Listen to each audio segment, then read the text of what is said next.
tout à l'heure, je vous ai suivi. Vous avez dit que la Cour constitutionnelle a annulé 21 bureaux de vote dans le 2e arrondissement de Libreville. Mais la Cour constitutionnelle n'a pas fait que cela.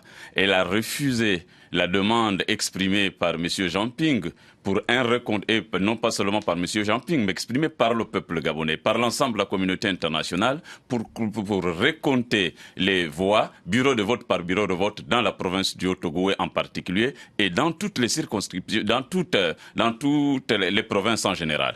Donc, la Cour constitutionnelle a refusé la demande de la population, la demande de la communauté internationale, faisant ainsi, se mettant ainsi dans une situation de défi vis-à-vis aussi bien du peuple gabonais que de la communauté internationale.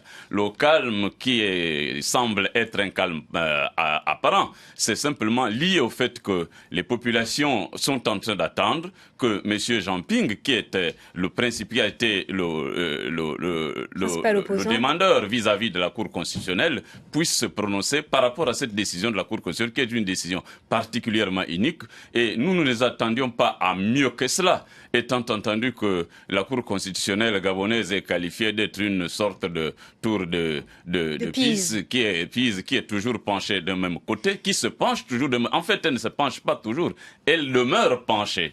Elle demeure penchée dans un contexte aujourd'hui que nous pourrons qualifier d'être un véritable terrorisme démocratique.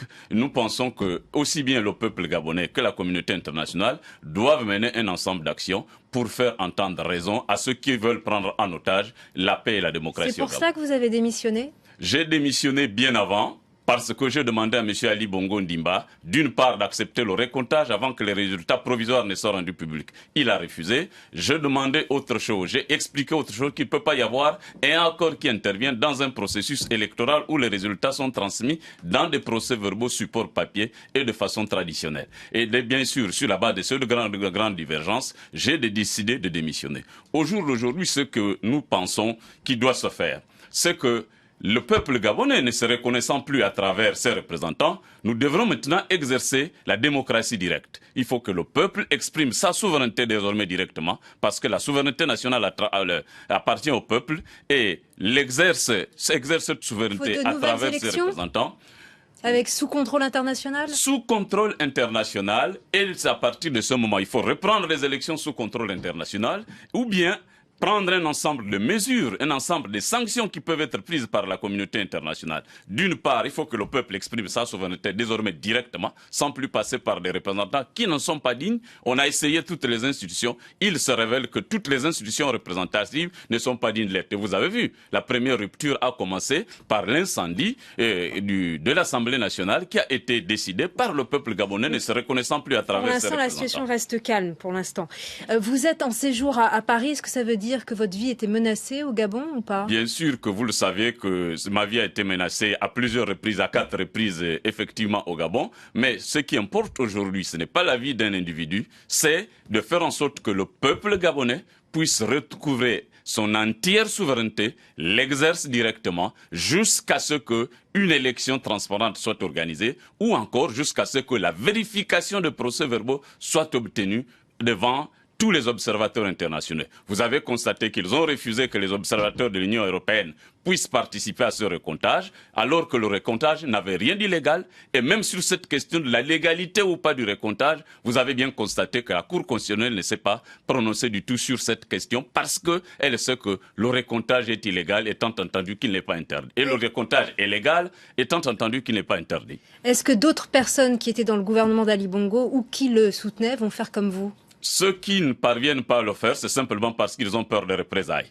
Parce que, tout simplement, ils ont peur des représailles, comme je viens de le dire. Mais que dans tous les cas, indépendamment de ce que le peuple gabonais peut faire, la communauté internationale ayant été d'accord avec le peuple gabonais, elle doit pouvoir exercer son droit prévu par les institutions indigènes d'exercer la responsabilité de protéger un peuple en danger. Un peuple en danger sur 2 aspects, au niveau de l'atteinte de ses droits fondamentaux. Le droit à la vie n'est plus garanti en République gabonaise au regard du nombre de morts et du nombre d'enlèvements qui ont continué jusqu'à hier soir, des enlèvements et déportations, dont l'enlèvement et la déportation de l'ancien responsable des services de renseignement, monsieur Léon-Paul Ngouliakia, l'enlèvement du docteur Ngabanda et bien sûr l'assassinat l'assassinat de 2 personnalités d'envergure au Gabon, un commandant de marine nationale, M. Agaya, et M. Sonnet Robert, qui est un homme d'affaires, qui a été assassiné. Donc il y a une situation de terreur qui est organisée, et cette terreur ne va même plus faciliter qu'il y ait une activité économique qui puisse tourner, mettant en danger les intérêts de toute la communauté internationale ayant investi au Gabon. Et c'est pour cela que la communauté internationale doit prendre un ensemble de mesures. Des sanctions des sanctions ciblées qu'on appelle sanctions intelligentes dans le cadre du jargon juridique international, ciblées sur des personnes. Et ensuite, nous devrions mener un ensemble d'actions judiciaires contre des personnalités visées, notamment jusqu'à ce que nous puissions aller devant la Cour pénale internationale.